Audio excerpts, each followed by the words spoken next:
Енді 25 тамыздан бастап кейбір жол ережесін бұзған жүргізушілер жүргізу куәлігінен айырылуы мүмкін. Қандай ережелер бұзылған жағдайда жүргізушілер жүргізу куәлігінен айырылады? Толығырақ алдағы бейнематериалда. Барлық жүргізушіге қатысты емес. Жаңа атап өткендей авариялық ситуация жазған жүргізушілер, бірнеше мәрте қатты жылдамдықта жүргізушілер, бір айыппұлды 10 рет, 15 рет қайталанып жатқан жүргізушілерге соларға қолданады. Барлық жүргізушіге қатысты емес бұл. Сонымен жолдағы тәртіп қатаң бақыланбақ. Қазіргі таңда Шымкент қаласы бойынша 2900-ден астам бейне бақылау камерасы жұмыс істеп тұр. Олар тәулік бойы жол ережесінің сақталуын қадағалайды. Десек те, ережені пысқырмайтындар да азайар емес.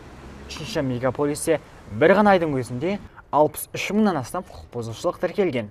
Жыл басынан бері қауіпсіздік белгі ұялы телефондан басқа, қазіргі камералар арқылы сақтандыру полисі, автокөліктің автоматтық түрде өзі камералар айыппұл салып, өзі автоматтық түрде режимде құқық бұзушының өзінің мекен-жайына жолданады.